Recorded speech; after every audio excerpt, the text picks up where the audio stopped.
લાલભાઈ પી લીધું પાણી? લાલભાઈ અરે પ્રભુ તમે હું એકલા આ મહિલા હો લાલભાઈ, આ મહિલા હો આવા જુઓ મહિલા હો. લાલભાઈ તમે હાથી નહીં બા. લાલભાઈ મહાદેવ તમને એના ભગવાને મોકલા. લાલભાઈ ત્યાં હાથ નો લગાડતા હે ને આ ફરતી જાળી બહાર કરંટ આવે. હા તો ભગવાને ગઈકાલે હે ને વરસાદ પાડ્યો નકર તો આજ તમારી સામે ઊભો ન હોય. આ બધું ભર્યું ને પાણી દીધું એમાંથી. તમે કેટલા દિવસથી આવ્યા છો? અઠવાડિયાથી. અઠવાડિયાથી આવ્યા છો? તો તમે હલવાણો કઈ રીતે? ઈ ઓલાજી તમને મેં રાતે ધર્મશાળાએ ન મૂક્યા.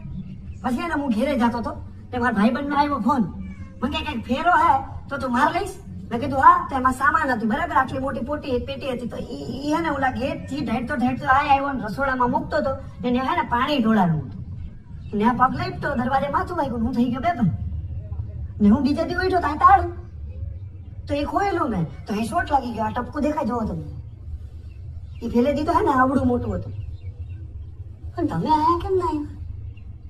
આ ફાર્મ મારા ભાઈબંધનું છે.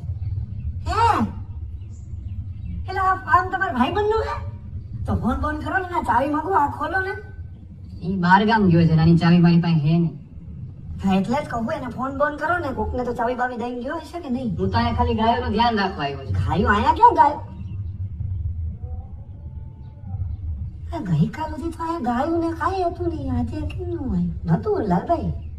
નહીં લાલભાઈ, ગાયો અહીંયા જ હતી. એટલે હું અઠવાડિયાથી હલવાણો હું. ગાયું મેં ઈ આઈ છે તમે મૂકો ને તમે. આવું છું લાલભાઈ તમે યાર ગાયું રડકે ન્યા ક્યાં જાવ? આ એક માણા બોલે એનું સાંભળતા નથી ને. કાઢજો ને મને.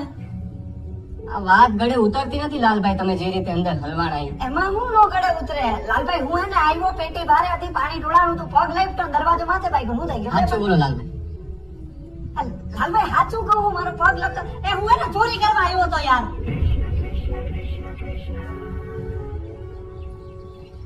ચોરી કરવા આવ્યા હતા લાલભાઈ. એ પણ મેં કરી નથી લાલભાઈ. મેં ચોરી નથી કરી. ઈ રહ્યો બેગ તમે જોઈ લ્યો ન્યા હે. તમે આમ ક્યાં જાવ? સાંભળો ને યાર. તમે તમને જુનાગઢ ફેરવું તો ભાઈબંધ ની જેમ તમે આમ વ્યા જાઓ.